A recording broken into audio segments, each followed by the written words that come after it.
Hello students, তোমাদের সকলকে স্বাগত। আজকে তোমাদের 2026-এর ক্লাস 8-এর রায় মার্টিন প্রশ্নবিচিত্রার ইতিহাস বিষয়ের মডেল সেট 2 করে দেখাবো। তো চলো শুরু করা যাক। তার আগে বলে দিই, তোমরা যদি চ্যানেলে নতুন হয়ে থাকো তাহলে চ্যানেলটিকে অবশ্যই সাবস্ক্রাইব করে দিবে।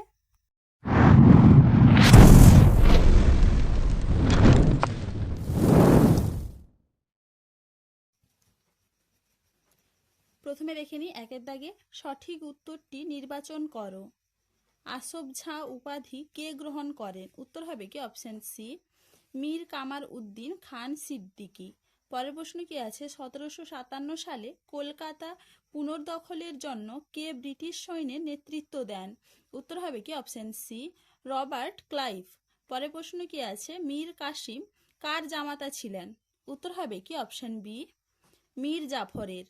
পরের প্রশ্ন কি আছে, ভারতে গভর্নর জেনারেল পদের মেয়াদ ছিল?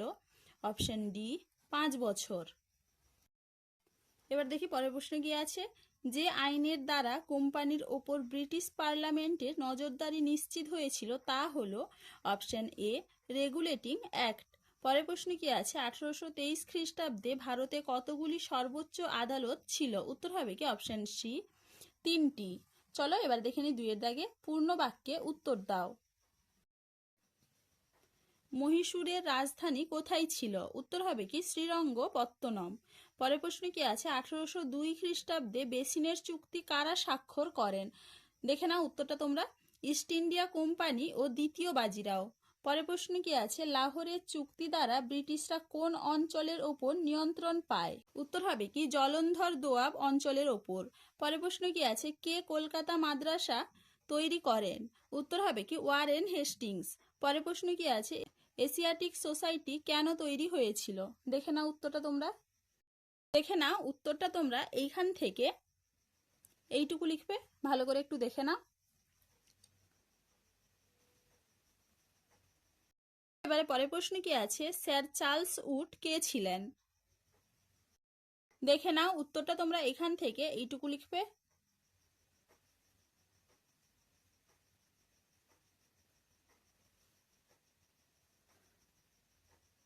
চলো এবারে দেখে নি 3 এর দাগে যে কোনো দুটি প্রশ্নের উত্তর দাও। দ্বৈত শাসন বলতে কি বোঝায়? দেখে নাও উত্তরটা তোমরা এইখান থেকে এইটুকু লিখবে, ভালো করে একটু দেখে নাও।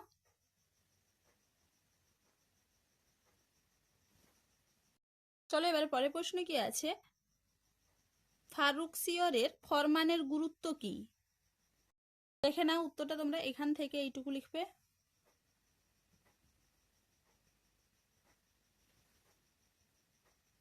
এবারে পরের প্রশ্ন কি আছে, পলাশির লুণ্ঠন বলতে কি বোঝো? দেখে নাও উত্তরটা তোমরা, পলাশির লুণ্ঠন কাকে বলে? এখান থেকে এইটুকু লিখবে।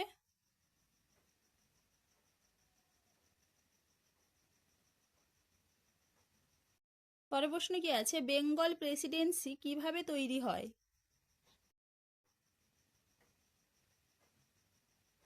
দেখে নাও উত্তরটা তোমরা এখান থেকে এইটুকু লিখবে।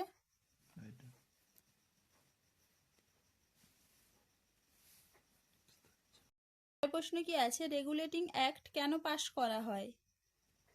দেখে নাও উত্তরটা তোমরা এখান থেকে ভালো করে একটু দেখে নাও,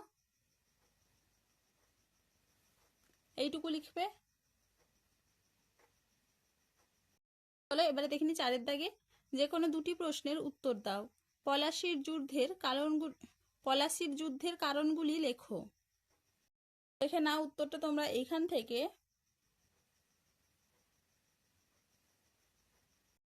এপাশে দেখে নাও, এটা পুরোটা লিখবে।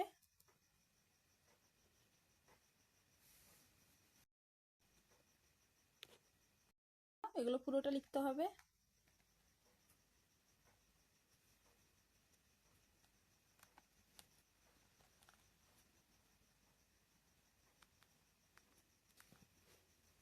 এইটুকু লিখবে। চলো এবারে পরের প্রশ্ন কি আছে, আলীবর্দী খান কিভাবে মারাঠা আক্রমণ প্রতিহত করেন? এটা তোমাদের টেক্সট বইতে আছে, সেখান থেকে তোমরা একটু দেখে নিবে। পরের প্রশ্ন কি আছে, আলীনগরের সন্ধির শর্তগুলি কি কি ছিল? উত্তরটা তোমরা এখান থেকে এইটুকু লিখবে।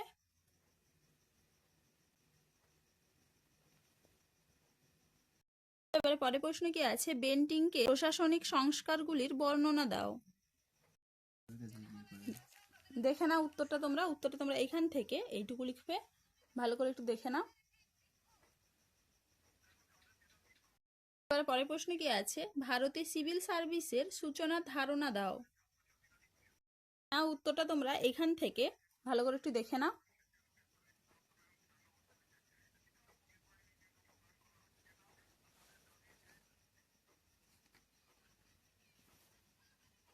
দেখে নাও, এপাশে এইখান থেকে এইটুকু লিখবে।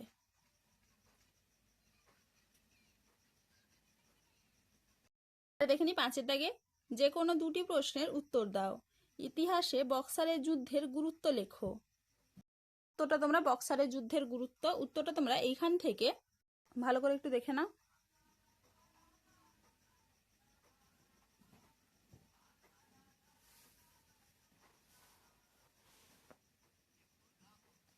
এইটুকু লিখবে। এরপরে এপাশে দেখে নাও, এইখান থেকে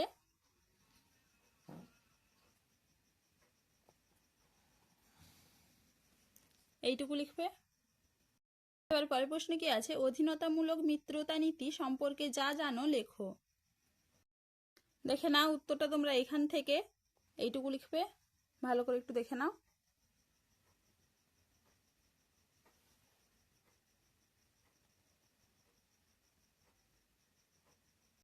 এবার পরের প্রশ্ন কি আছে, মেকলে মিনিট সম্পর্কে লেখো। দেখে নাও, উত্তরটা তোমরা এখান থেকে এইটুকু লিখবে, ভালো করে একটু দেখে নাও। আজকে এইটুকুই, দেখা হচ্ছে পরের ভিডিওতে। ভিডিওটি ভালো লাগলে লাইক করে দিবে এবং চ্যানেলটিকে অবশ্যই সাবস্ক্রাইব করে দিবে।